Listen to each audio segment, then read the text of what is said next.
আল্লাহ বলেছিলেন যে যদি সিদ্ধার্থ নিয়ম থাকতো তাহলে মা বাবা কি করতাম, কোন ফিসাদের কাছে যাওয়ার দরকার নেই, মা বাবার দোয়া নিয়ে আমাদেরকে বড় হতে হবে। আজকে যারা এখানে মা রয়েছেন, আমরা বলবো মায়েরা সন্তানের জন্য এত অস্থির হওয়ার কিছু নেই। আপনারা খুব বেশি পড়াশোনার মনোযোগ না দিলে বাচ্চাকে খুব বেশি একদম শাসন করা, মারধর করা, পড়াশোনার মনোযোগ করানোর জন্য তোমার যে কিচ্ছু হইব না, এই যে একটা যন্ত্রণার মধ্যে বাচ্চাকে রাখেন, এটা করবেন না দয়া করে। বাচ্চাকে উৎসাহ উদ্দীপনা দিয়ে সামনে আগে দিবেন। আমরা গ্রামের ছেলে, আমরা যে এক সময় গিয়ে শহরে গিয়ে আমরা পড়াশোনা করবো, আমরা আবার বড় হবো, জজ করে অ্যাডভোকেট হবো, অতিরিক্ত পিটি হবো, এই জায়গায় আসবো, আমরা কখনো চিন্তা করছি? করিনি। ছোটবেলায় কি আপনি চিন্তা করতে পারবেন? করতে পারেন না। বিজ্ঞানীরা বলে, সায়েন্টিস্ট যারা, তারা বলে যে 14 বছর পর্যন্ত সন্তানদের, বাচ্চাদের 14 বছর পর্যন্ত মেধা হয়, মেধা 14 বছর পর্যন্ত তাদের মেধা বৃদ্ধি পেতে থাকে। এই শিশুকে আপনি এখনই কিছু বলে তোমাকে ডাক্তার হতে হবে, তাহলে একটা মানে আমি বলবো এটা গাড়ির না বুঝে বলতেছে। এই শিশুকে যদি বলে ইঞ্জিনিয়ার হতে হবে, এটা সম্ভব না। আপনি তাকে এখন তাকে আস্তে আস্তে আস্তে আস্তে আস্তে আস্তে বড় করেন। একটা সময় ক্লাস 8 উঠবে, 9 উঠবে, নবম শ্রেণীতে যাওয়ার পরে শিক্ষকরা দেখবে তার মেধা কোন দিকে এবং তাকে কোন লাইনে, সায়েন্স পড়ালে দেখা হবে, কমার্স পড়ালে দেখা হবে, আর্টস পড়ালে দেখা হবে। কিন্তু আপনাকে এখন ক্লাস 8 পর্যন্ত আপনি তাকে নার্সিং করে করে আস্তে আস্তে রেডি করতে হবে। এই জন্য বাবা মায়ের মাস্টার ডিগ্রি কমপ্লিট করতে হইব না, বাবা মায়ের খুব শিক্ষিত হইতে হইব না, বুঝছেন? আমি বাবা মায়ের খুব বেশি শিক্ষিত হওয়ার প্রয়োজন নাই। বাবা মা জন্ম দিয়েছেন, এটাই সবচেয়ে বড় বিষয়, আলহামদুলিল্লাহ। এই জন্য আমরা আমাদের যারা আজকে মায়েরা রয়েছেন, আমাদের ভিতরে একটা ব্যাড ধারণা আছে, ভুল ধারণা আছে। অমুকে সাইড করা জায়গা কিনছে, অমুকের বাজারে 5টা দোকান আছে, অমুকে ঢাকায় জায়গা কিনছে, অমুকে চাঁদপুরে জায়গা কিনছে, অমুকের সন্তান বিদেশ গেছে, লাখ লাখ টাকার মালিক হয়ে গেছে, কোটি কোটি টাকার মালিক হয়ে গেছে। আমার কি তোরা না পড়ে বাজারে একটা দোকান কিনলে অনেক লাভ হইতো, তোর না তোরা বলেন না, এখন হয়তো কোন না বলি না, ব্যক্তি কিন্তু এটাই চিন্তা করেন। এটা করেন না কখনো। সন্তানকে ইনভেস্ট করেন, সন্তানের প্রতি খরচ করেন, সন্তানকে ভালো ভালো খাবার দেন, দুধ ডিম খাওয়ান, মাছ মাংস খাওয়ান, ছোট মাছ খাওয়ান, মেধা বিকাশের জন্য তাকে সুন্দর একটা পরিবেশ দেন, সুন্দর মতো সে যেন ঘুমাইতে পারে তার সেই পরিবেশটা দেন, সকালে উঠে যেন সুন্দর নাস্তা করতে পারে, একটু কোলাহল মুক্ত থাকতে পারে, একটা ফ্রেশনেস একটা জীবন যাপন দেন। আর এই জন্য তার পিছনে খরচ করার জন্য আমরা নিজেরা প্রয়োজন একটু কষ্ট করব, কিন্তু আমরা সন্তানদের প্রতি বেশি যত্নশীল হব। আমরা সন্তানদের প্রতি বেশি যত্নশীল হলে সে একটা সময় আলহামদুলিল্লাহ তৈরি হয়ে যাবে। আবার কি জানেন তৈরি হয়, এই যে কয়েকদিন আগে আমরা চাঁদপুর দেখলাম, মানে ইঞ্জিনিয়ার সাব্বির পেলাম, ডাক্তার সাব্বির, তার ভাই আরেকজন হচ্ছে ইঞ্জিনিয়ার। তো বড় ছেলে সাব্বির, এক এক বাবা 3 ছেলে, 3 ছেলে, একজন ডাক্তার, 2জন ইঞ্জিনিয়ার। এখন বড় ছেলে বিয়ে শাদী করার পরে তার মানে সেই স্টুডেন্ট বিষয় ডিগ্রি অর্জন করে কেনাডা চলে যাবে, কেনাডা চলে গেছে। এখন তার ওয়াইফ বাংলাদেশে, তার বাবা তাকে বললো, বাবা ওয়াইফের দেখা একটা বিশাল ব্যবস্থা হয়নি। তারপর ওয়াইফের বিশাল ব্যবস্থা হচ্ছে, ওয়াইফও চলে গেছে, দ্বিতীয় ছেলে চলে গেছে, তৃতীয় ছেলে চলে গেছে, বিশাল বড় বাড়ি, এই বাড়িতে বাবা আর মা একলাই, ওই 3 ছেলে বাহিনী, ওয়াইফ সহকারে। এখন আমাদের মধ্যে আবার অনেকেরই একটা ভুল ধারণা যে সন্তান বড় করে লাভ কি, বউলে বিদেশ থাকে, আর সন্তান এই দূরে থাকে, চট্টগ্রাম থেকে, রাজশাহী থেকে, ঢাকা থাকে, আমরা যাই সেই আমরা বাড়িতে আছি, আমরা যাই সেই আমরা বাড়িতে আছি, এরকম একটা ভুল ধারণা বসবাস করা গ্রামে বসবাস করে। এটা আপনি চিন্তা করবেন না। আপনি চিন্তা করবেন, আপনি চিন্তা করবেন যে আমার ছেলে বিদেশের বাড়িতে গিয়ে শিক্ষা বিস্তারের ক্ষেত্রে ভূমিকা রাখতে, ডিগ্রি অর্জন করবে। এই যে ডক্টর মির্জা গালিবের নাম আপনারা শুনবেন, ঢাকা বিশ্ববিদ্যালয় ফার্স্ট ক্লাস ফার্স্ট হয়ে সে বিদেশে যে একটা ইউনিভার্সিটি টিচার, বাংলাদেশের ছেলে, বাংলাদেশের ছেলে। এরকম অনেকেই আছে বিদেশে যে লেখাপড়া করে বিদেশে সেটিং হয়েছে। সেই কারণে আমরা আপনাদেরকে বলবো যে আমরা প্রত্যেকেই আমাদের যে সন্তানরা এখানে আজকে আমরা এই বিদ্যালয়টা আমরা কেন করেছি, আমার হচ্ছে হালিম স্যার এবং আলিম পাটোয়ারি স্যার সহ এই বিদ্যালয়টা উদ্যোগ নিয়ে আমাদের দাতা সদস্যদের সহযোগিতা আমরা কি এখান থেকে 5 টাকার আজকে 25 থেকে 30 বছর হয়েছে আমরা কি 5 টাকার কোনো লাভ নিচ্ছি এখান থেকে? 5 পয়সা আমরা এখান থেকে নেই নাই। বরং এখানে আমরা দেই। এখন এই যে আজকে যে আমি আসলাম, এই যে দৌড়ে গাড়ি দিয়ে আমি নিজে চলে আসলাম, সময় ব্যয় হলো, আসা যাওয়া টাকা খরচ হলো, আবার এখন চলে যাবো বিনা পয়সায়। কেন? এটা আমাদের এলাকা। আমরা এটা চেয়েছিলাম যে আমাদের এই এলাকাতে একটা সুন্দর প্রতিষ্ঠান তৈরি করব, আর সেই প্রতিষ্ঠানে ছেলে মেয়েরা পড়াশোনা করলে মানুষ হলে প্রত্যেকটা ঘরে ঘরে শিক্ষার আলো যাবে, আমাদের এলাকাটা সুন্দর হবে। একজন শিক্ষিত সন্তান যদি তৈরি হয়, দেশের একটা সম্পদ হবে। আলহামদুলিল্লাহ এই প্রতিষ্ঠান হওয়ার কারণে আমাদের এলাকাতে ঘরে ঘরে আমাদের এখন স্টুডেন্ট তৈরি হয়েছে, গার্ডিয়ানরা আসতেছেন। এই যে অ্যাওয়ারনেস মূলক আমরা প্রোগ্রাম করার সুযোগ পেয়েছি, আপনাদের সামনে আমরা কথা বলার সুযোগ পাচ্ছি, আগামীতে আমাদের সমাজ কিরকম হওয়া চাই সেটা বলার সুযোগ পেয়েছি। এই কারণে আমরা এই প্রতিষ্ঠানটা করেছি। আমাদের আমাদের একটা স্লোগান আছে, এই প্রতিষ্ঠান আমার না, এই প্রতিষ্ঠান আপনাদের সকলের। আপনি বলবেন আপনার প্রতিষ্ঠান, আপনার সন্তান এখানে পড়ে, আপনি বলবেন আপনার প্রতিষ্ঠান। আমার ভাগ্নে এখানে আমাদের এখানকার স্টুডেন্ট ছিল, হ্যাঁ রূপা, এবং তার দ্বিতীয় বোন, হ্যাঁ নেসলা, এখানে স্টুডেন্ট। তো ওরা 5 পর্যন্ত এখানে পড়ে এখান থেকে বৃত্তি পাইছে। চামড়া স্কুল থেকে 6 পর্যন্ত পড়ছে, গোল্ডেন এ প্লাস পাইছে বড়জন রূপা। এখন সরকারি কলেজ থেকে মেরিটের পরীক্ষা দেবে, সেখানে ক্লাস পাবে। তো দ্বিতীয় জন যিনি নেসলা, তো সে এখানে 5 পর্যন্ত পড়ে গিয়ে আলাদা চাঁদপুরে চামড়া 6, 7, 8 এখান থেকে চলে গেল চাঁদপুর আলামিন একাডেমি ক্লাস 9 ভর্তি হলো। প্রায় 3 থেকে 400 স্টুডেন্ট সেখানে। তো ভর্তি করার সময় ম্যাডাম ইন্টারভিউ নিয়ে বললো যে পড়তে পারবেন স্কুলে? আমি বললাম আল্লাহ পারবো, দেন আপনি ভর্তি করে দিলাম। এবার যে বার্ষিক পরীক্ষা হয়েছে, বার্ষিক পরীক্ষা আমার ভাগ্নে নবম শ্রেণীতে রুল পাস হয়েছে, 1 থেকে 5-এর মধ্যে সে চলে আসছে। 400 স্টুডেন্টের মধ্যে নবম শ্রেণী থেকে ক্লাস 10-এ রুল পাস চলে আসছে। এখন খবর হয়ে গেছে এই মেয়েকে গার্ডিয়ানকে খবর দাও। পরে গার্ডিয়ানে আমার বোন গেছে, পরে আমি গেছি, যাওয়ার পরে দেখে যে আমার ভাগ্নি। কেমন বলেছেন? একজনের মাধ্যমে আপনি কিভাবে আপনি মানে ছড়িয়ে গেল। তার ফাউন্ডেশন কি? তার ফাউন্ডেশন আমার স্কুল, ফাউন্ডেশন আমাদের এই একাডেমি, এই আদর্শ একাডেমি। তার স্টার্টিংটা কোথায়? আমাদের এই স্কুল। সে যখন আমার চাইতে একটু বড় জায়গায় যাবে, লেখাপড়া করে ডাক্তার হবে, ইঞ্জিনিয়ার হবে, একটা সেটিং হবে, তখন কি করবে? সে আমাদের স্কুলের কথা ভুলে যাবে? বলবে না কখনো। প্রাইমারি স্কুল, আমার প্রাইমারি শিক্ষা এখানে। সম্মানিত মা বোনেরা, সম্মানিত অভিভাবকবৃন্দ, আপনার সমস্ত ইনভেস্ট হবে সন্তানের প্রতি। আপনার চিন্তা চেতনা থাকবে ছাত্র ছাত্রীর প্রতি, আপনার ছেলের প্রতি, মেয়ের প্রতি। ছেলে দিকে আপনি তাকে যত্ন বেশি করবেন, মেয়ে দিকে অবহেলা করবেন, এটা কখনো করবেন না। ছেলে মেয়েকে সমান দৃষ্টিতে দেখে, বরং আমি তো মনে হয় মেয়েকে বাবারা বেশি আদর করে। ঠিক আছে? হ্যাঁ, তো বেশি কোনো ভাগ না করে সুন্দরভাবে লালন পালন করে রেডি করবেন। আপনার এই সন্তানের আগামী দিনে আমাদের এই দেশের ভবিষ্যৎ হবে, আমাদের এলাকার ভবিষ্যৎ হবে ইনশাআল্লাহ। আমরা মনে করি আমরা এখানে শিখি, আমরা নৈতিক শিক্ষা আমরা শিক্ষিত করতে চাই। আমরা আমাদের এখানে দেখবেন পড়াশোনার পাশাপাশি আরবি শিক্ষা আছে, কোরআন শিক্ষা আছে। আরবি দেখেন আমাদের এখানে এই বইটা মানে দেখানো হয়, যেমন সর্বদি অযোগ্য, অন্য জায়গায় অনেকে পড়া সর্বদি অযোগ্য একটি সাপের নাম।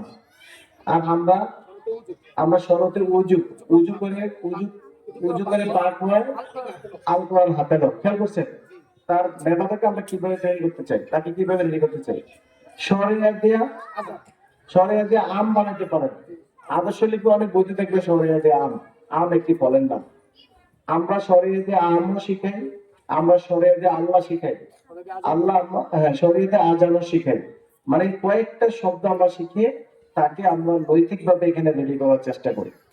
তা আমাদেরকে বলা হয় যে স্কুলে আরবি পড়ানো হয় না, নৈতিক শিক্ষা দেওয়া হয় না, এটা ভুল। আমরা এইভাবে শিক্ষিত করে আমরা বিজ্ঞান সংস্কৃতির পাশাপাশি যেন সেই ইসলামটাও শিখতে পারে, সেটা আমরা চেষ্টা করছি। মোবাইল পরিচালনার ক্ষেত্রে আপনারা যারা আছেন গার্ডিয়ানরা, এই মোবাইল পরিচালনার ক্ষেত্রে একটু সতর্ক থাকবেন। যে অনেক ডাক্তারে বলতেছে যে অ্যান্ড্রয়েড সেট শিশুদের জন্য অনেক ক্ষতিকর, অ্যান্ড্রয়েড সেট শিশুদের জন্য অনেক ক্ষতিকর, এটা বড়দের জন্য ক্ষতিকর। বেশি চালাইলে ধরেন আপনি অনেকক্ষণ যদি চালান, আপনার ব্রেনে প্রবলেম হবে, আপনার চোখের প্রবলেম হবে। সুতরাং বেশি মোবাইল প্রয়োজন ছাড়া বেশি মোবাইলে যে শুধু এই টিকটক আর শুধু এই ফেসবুক চালানোর মধ্যে কোনো কৃতিত্ব নেই। একটু সময় পেলে আপনি এই গুগলে যায় দেখবেন অনেক সুন্দর সুন্দর কথা আছে সেখানে। আপনি সেখানে গুগলে চাপ দিয়ে যদি বলেন যে বাংলাদেশ সম্পর্কে জানতে চাই, ছেড়ে দেন, দেখবেন আয়া করছে বাংলাদেশ সম্পর্কে কি জানতে চান, সব আয়া করছে। আপনি চাঁদপুর সম্পর্কে জানতে চান, আয়া করছে। সুতরাং ভালো ভালো জিনিস আপনার শেখার চেষ্টা করবো, আর সন্তানদেরকে শেখানোর চেষ্টা করবো। টাইম মতো খাবার দাবার, টাইম মতো স্কুলে পৌঁছানো, টাইম মতো ঘুমিয়ে দেওয়া, এইভাবে আমাদের যত্ন নিতে হবে। পারবো ইনশাআল্লাহ? ইনশাআল্লাহ আমরা পারবো। ঠিক আছে, আমরা শেষ যে কথাটা বলবো যে আমি এই যে বাচ্চাদের, আজকে অনেক অভিভাবকদের জন্য এটা নতুন হতে পারে এই কথা, আমি শেষ উদাহরণ দিয়ে আমি শেষ করবো। আপনার কাতার বিশ্বকাপ 2022 সালে হয়েছিল, তো সেই বিশ্বকাপে যিনি উদ্বোধন করেছেন গনিম আল মুক্তা, তার দুইটা পা ছিল না, অর্ধেক জন্মগ্রহণ করেছে।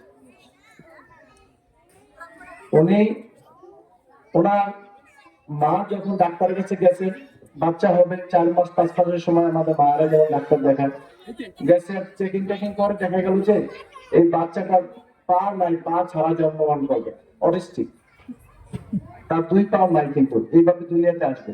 এখন ডাক্তার তার মাকে বললো, আপনার সন্তান তো পা ছাড়া জন্মগ্রহণ করবে, তাকে আপনি শেষ করে দেন, অ্যাবর্শন করে ফেলেন, নষ্ট করে ফেলেন, যেহেতু পা ছাড়া যখন দুনিয়াতে আসবে। মা বলতেছে না, আমি বাসায় যাই, আমি ওর বাবার সাথে কথা বলি, তারপর আমি সিদ্ধান্ত নেব। বাসায় গিয়ে আমার বাবার সাথে কথা বলছি, বাবার সাথে কথা বলার পর বাবা বলে, এখন তুমি কি বলতে চাও? ওনারা দুজন কথা মতন করে দুজন একসাথে ডাক্তারের কাছে আসলো, আবার পরীক্ষা করলেন, আবার অন্য আরেক জায়গায় গিয়ে আলট্রাসোনোগ্রাফি করলেন। এখানে কি ডাক্তার ভুল বললো না আরেক জায়গায় চেকিং করলেন?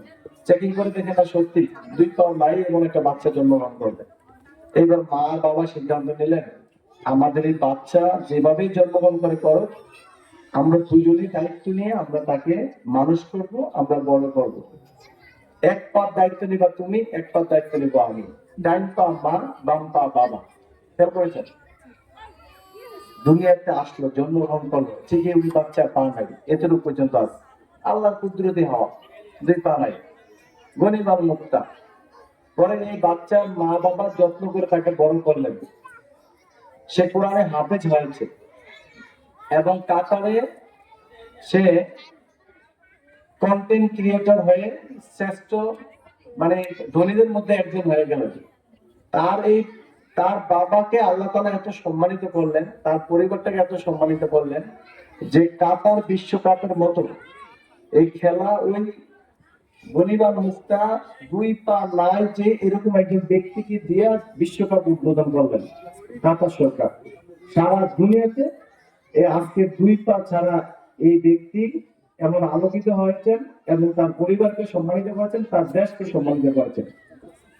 খেয়াল করেছেন? তাহলে সন্তানকে আমাদের জন্য বোঝা, সন্তান যেরকম হোক, সন্তানকে যদি আমরা সঠিকভাবে লালন করে, আমরা সঠিক নার্সিং করে যদি আমরা সন্তানকে তৈরি করতে পারি, তাহলে আমাদের এই সন্তান দিয়ে আমরা সম্মানিত হব, এই সন্তান দিয়ে আমরা সম্মানিত হব, এই সন্তান দিয়ে আমরা কখনোই অসম্মানিত হব না। এই সন্তান আমাদের জন্য সম্মান বয়ে আনবে, আল্লাহ আমাদের উপরে সন্তুষ্ট থাকবে, আমরা খুশি হয়ে যাবে। সুতরাং এই সন্তানদের জন্য আপনাদের এইভাবেই দায়িত্ব নিতে হবে। দোয়ার ক্ষেত্রে আপনি মানে সন্তানকে বকাঝকা করার ক্ষেত্রে একটু সতর্কতার সহিত বকাঝকা করতে হবে। আপনাদেরকে আমি আবার প্রায় বলেছিলাম এই কথাটা, যে এই যে কাবা শরীফের যিনি ইমাম হয়েছিলেন আব্দুর রহমান সুদাইসি, উনি ওনার মায়ের দোয়ায় কাবা শরীফের ইমাম হয়েছেন। একদিন ওনার মা বলছে, তুই এত দুষ্টামি করিস, বাড়ি থেকে তুই বাড়িয়ে যা, এভাবে প্রায় বলতো। তুই বাইরে গেলে আমি একটু শান্তিতে থাকতে পারি। এদিক থেকে নালিশ, এদিক থেকে নালিশ, এদিক থেকে নালিশ, খালি তোর ব্যাপারে নালিশ। তুই বাইক থেকে দাঁড়িয়ে আছ, তোর ছেলে আমার দরকার নেই, তোর মতো ছেলে আমার দরকার নেই, দাঁড়িয়ে যা বাইক থেকে। কাপড় চোপড় সব গুছগাছ করে রেডি হয়ে দাঁড়িয়ে যেতে। মা আমি যাই, যা যা, তোর জন্য আল্লাহ কাবা শরীফ ইমাম বানিয়ে আমার সামনে আনবে। মা শুধু এটা করে গেছে। তো এটা করার সাথে সাথে আল্লাহ কবুল ফেলেছে। খেয়াল করেছেন? এই ছেলে গিয়ে কোনো একটা মাদ্রাসায় ভর্তি হল, বড় হুজুরে পরিণত হয়ে গেল, কোরআনে হাফেজ হইল। হাফেজের যে প্রতিযোগিতা হয়, বিশ্ব হাফেজ প্রতিযোগিতা, সে ফার্স্ট হয়ে গেল। সৌদি সরকার খুশি হয়ে তাকে রেখে দিল এবং তাকে প্রস্তাব দিল তুমি কাবা শরীফের ইমাম হও। সে প্রস্তাব গ্রহণ করে ইমাম হয়ে গেল। এবার তাকে সাংবাদিকরা জিজ্ঞাসা করে, তুমি সেই আফ্রিকা মহাদেশের একজন মানুষ, তুমি কাবা শরীফের ইমাম হইলে কিভাবে? তোমার কোন কোয়ালিটি দিয়ে তুমি এই জায়গায় আসতে পেরেছো? তখন উনি বললেন যে আমার মায়ের দোয়া। সুবহানাল্লাহ, আমার মায়ের দোয়া। কিসে মায়ের দোয়া? কেমনে? বলছে একদিন আমি বাসায় বেশি দুষ্টামি করতাম। আমার মা, আমি বাড়িতে যখন রাগ করে বের হয়ে যাই, আমার মা বলছে তোর জন্য আল্লাহ কাবা শরীফ ইমাম বানিয়ে আনে। সেই দোয়া আল্লাহ কবুল করে ফেলছে। হয়তো আল্লাহ তাআলা সেই দোয়া কবুল করে ফেলছে। আমি সেই মায়ের দোয়া আজকে কাবা শরীফ ইমাম হয়েছে। আজকে যারা মা রয়েছেন, সন্তানকে বকাঝকা করার ক্ষেত্রে আমরা অনেক সময় অনেক ভাষায় বলি, যেটা আমারও দোষ আছে, হয়তো বা আপনাদেরও দোষ আছে। আমরা আমাদের প্রত্যেকের দোষটাকে আমরা কন্ট্রোল করে, আমাদের মুখটাকে কন্ট্রোল করে আমরা আমাদের সন্তানদেরকে ভালো ভাষায়, আদরের ভাষায়, সুন্দর ভাষায় তাকে আমরা শাসন দিই। এই জায়গাটা আমাদেরকে স্থির থাকতে হবে, মাথা ঠিক রাখতে হবে। আমি আর বেশি কথা বলবো না। শেষে আমাদের প্রতিষ্ঠানের কথা একটু বলে আমি শেষ করছি। আমাদের প্রতিষ্ঠানে আমাদের 5 জন পুরুষ, 3 জন মহিলা আছেন। তাহলে আমাদের 150 জন স্টুডেন্ট। 8 দিয়ে ভাগ করলে একজনে 18.7 পায়, তার মানে প্রায় 19 জন করে পায়। একজনে 19 জন করে পায়। আলামিন একাডেমির একটা সিস্টেম, একজন শিক্ষক সমান 20 জন স্টুডেন্ট। আলামিন একাডেমির স্টুডেন্ট একজন শিক্ষক। আলামিন একাডেমির একটা সিস্টেম, একজন টিচার 20 জন স্টুডেন্ট কন্ট্রোল করবেন এবং তার খোঁজ খবর নেবেন, তার নৈতিক মানের প্রতি, তার লেখাপড়ার প্রতি, তার স্বাস্থ্যের প্রতি, সকলের প্রতি খেয়াল রাখবেন। তাহলে আমরা কিন্তু স্টুডেন্টের তুলনায় শিক্ষক বেশি নিচ্ছি এরকম না, আমাদের ঠিক মতে আছে, ঠিক মতে আছে। আপনাদের পক্ষ থেকে কোনো অভিযোগ নাই, কোনো অবজেকশন নাই। আপনাদের শিক্ষক স্বজনপ্রীতি করে, আপনাদের শিক্ষকের কাছে কেউ প্রাইভেট করলে তাকে নাম্বার বেশি বানিয়ে দেয়, আপনাদের শিক্ষক অমকের বেশি আদর করে, আমার বাচ্চাকে কম আদর করে, এমন যদি কোনো অভিযোগ আপনাদের থাকে, আপনারা সরাসরি অভিযোগ দিবেন। আমাদের এখানে আমাদের আলেম স্যার বাংলা বাজারে উনি একটা লাইব্রেরি আছে, ওখানে বসেন। আমাদের হালিম স্যার বাজারের সাথে বাড়ি, সবসময় ঢাকা স্কুলে আসা যাওয়া করেন। প্রধান শিক্ষকের কাছে দিবেন না, এর কাছে দিলে হয়তো স্বজনপ্রীতি করতে পারে। আমার ফোন নাম্বার আপনাদের অনেকের কাছে আছে, প্রধান শিক্ষকের কাছে আছে। ফোন নাম্বার নিয়ে ফোন করে আপনি অভিযোগ দিবেন, স্যারদের কাছে অভিযোগ দিবেন। কোন শিক্ষকের ব্যাপারে যদি এমন কোনো অভিযোগ পাওয়া যায়, আমার শিক্ষকদের অসৎ আচরণের কারণে তার শিক্ষকতা থেকে তার ছুটি, সেইখানে শিক্ষকতার যোগ্যতা রাখবেন না। এবং আছে কেউ, কোনো শিক্ষক আছে নাই, তারপর আপনারা খেয়াল রাখবেন, আপনারা খেয়াল রাখবেন কারোর প্রতি যেন স্বজনপ্রীতি না হয়। সবাই আপনার ছাত্র, সবাই আপনার ছাত্রী, ওই দৃষ্টিতে আপনারা সমান দৃষ্টিতে রাখবেন। এবং হ্যাঁ, পিছনে না বলে আপনারা সামনে বলবেন। আমাদের একজন ভাই বলছেন যে পিছনে পিছনে না বলে সামনে বলবেন। পিছনে আসলে বলে আপনি সমালোচিত হবেন, আমার প্রতিষ্ঠানটার বিরুদ্ধে গিয়ে বাইরে বলে কি লাভ হইবে? এই প্রতিষ্ঠানটা তো আপনাদেরই। আপনাদের দৃষ্টিতে যদি কোনো ত্রুটি ধরা পড়ে, আপনারা আমাদের এই যে আমাদের শিক্ষকরা আছে ওনাদের কাছে বলবেন, আমাদের হালিম স্যার এবং আলিম স্যার এবং আমাকেও ইচ্ছা করলে আপনি ফোন করতে পারবেন, ঠিক আছে? আপনাদের বেতন ভাতা এটা আপনারা প্রতি মাসে পরিশোধ করে দিতে চেষ্টা করবেন। আমরা সামান্য যে আমাদের শিক্ষকদেরকে এখানে আমরা মানে একটু সেবা নিচ্ছি, এই জায়গাগুলো আপনাদের যেন বাকি না থাকে। আমি আপনাদের কাছে এই সহযোগিতা চাই, সেশন ফি, ভর্তি ফি এবং আপনার এই যে ক্লাসের মানে যে বেতন, এই বেতনটা আপনারা জাস্ট টাইমে যত সময় আপনারা দিয়ে দিবেন, এই প্রতি আপনারা আরো যত্নশীল হবেন। আপনাদের কাছে আমি সেইগুলো আহ্বান রাখছি। পরিশেষে আমরা এই কথা বলেই আমরা শেষ করতে চাই, যেহেতু 2026 সালের প্রথম আজকে সবক দেওয়া হবে, এই সবক দেওয়ার মাধ্যমে আনুষ্ঠানিক ক্লাস কিন্তু শুরু হয়ে গেছে। হ্যাঁ, 1 জানুয়ারি বই পাওয়ার পরেই ক্লাস শুরু হয়েছে, কিন্তু আনুষ্ঠানিক কিন্তু আজকে আমাদের সবক অনুষ্ঠান। আমরা পড়াশোনা দিয়ে দিলাম, আমরা যে সিলেবাস দেই, স্কুলের পক্ষ থেকে যে সিলেবাস দেই, এই সিলেবাস বাসায় মায়েরা ফলো করে বাচ্চাদেরকে অল্প অল্প অল্প অল্প করে আস্তে আস্তে আপনারা সিলেবাস কমপ্লিট করবেন, নৈতিক ভাবে গড়ে তুলবেন। আপনারা আমাদের প্রতিষ্ঠানকে ভালোবাসবেন। আপনারা আপনাদের পাশে কেউ প্রতিষ্ঠানে পড়াইতে চাইলে তাকে উদ্বুদ্ধ করবেন, পরামর্শ দেবেন। আমি আপনাদের সকলের সুস্বাস্থ্য কামনা করে আপনাদের সকলের অনেকক্ষণ যাবত আপনারা বসে আছেন, আপনাদের ধৈর্যচ্যুতি ঘটিয়েছি।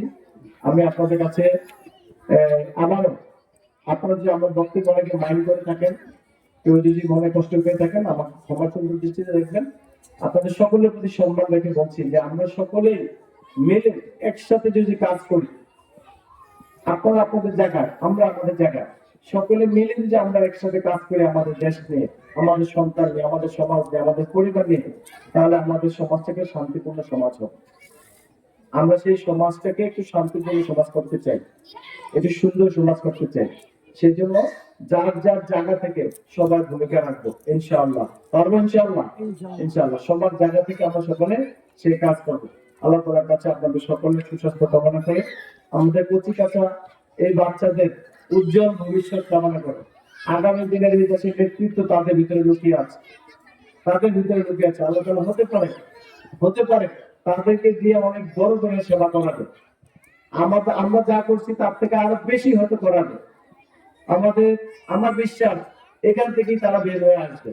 সেই জন্য আমাদের এই সন্তানের ভবিষ্যৎ, উজ্জ্বল ভবিষ্যৎ কামনা করে, সকলের সুস্বাস্থ্য কামনা করে, আমাদের সম্মানিত আলিম মোস্তার এবং আমাদের আলিম স্যার সহ আমাদের হারুন ভাই সহ যারা আমাদের দীর্ঘক্ষণ সময় দিয়েছেন, আমাদের শিক্ষক শিক্ষিকা সহ সকলকে মোবারকবাদ জানিয়ে কথা শেষ করছি। আল্লাহ হাফেজ। আসসালামু আলাইকুম ওয়া রাহমাতুল্লাহি ওয়া বারাকাতুহু।